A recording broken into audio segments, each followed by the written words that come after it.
My name's Kruszynski. The company's called Bones and All, and our workshop is in the east end of Pittsburgh, Pennsylvania.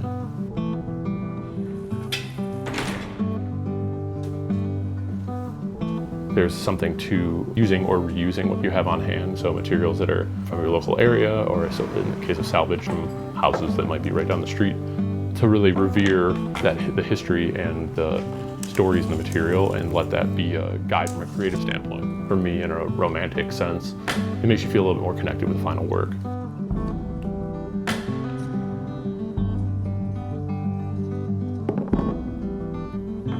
The intellectual or spiritual culture of the Rust Belt region as a whole really influences my work.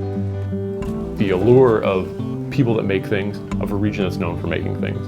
And even despite all the economic hardship that's gone on, like in the past generation and a half, the tenacity of people, the attitude that, fuck you, we're gonna do it anyways, we're gonna live here anyways, however that works out, is really inspiring to me.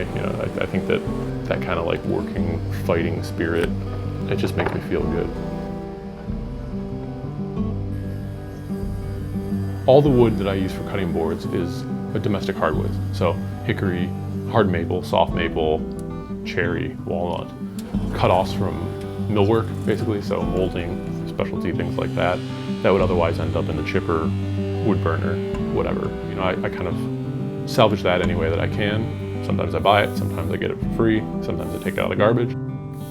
Depending on the availability, I also use honest-to-goodness reclaimed hardwood that might have nail holes and other character that was actually part of a structure in a previous life. And I just treat the smaller projects and the cutting boards and other things like that as a chance to break away and kind of change your frame of mind and the creative approach, because even when you're doing really loose creative work on a larger piece, sometimes the scale of it and the length of the project and things causes you to lose sight, or just you lose your focus, you lose your edge a little bit. And I found that moving back and forth tends to help that. I found myself driven to make things, and I always felt like I wanted the opportunity to try to be self-directed at least once in my life, just see how it turned out. When I kind of had the opportunity to step out on my own, I felt like now was the time. It was staring me right in the face, and I ought to try it. I owed myself to try it. So I gave myself some ground rules as far as being a responsible adult and how long I was going to let it go on if it wasn't working out. And then, I just decided to see how it went, so roll the dice.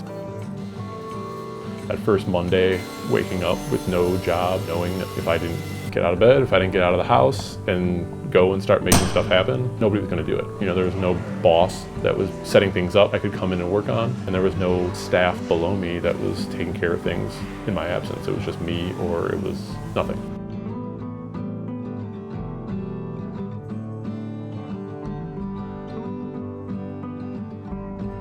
My name's Kruszynski, and I'm made in Pittsburgh.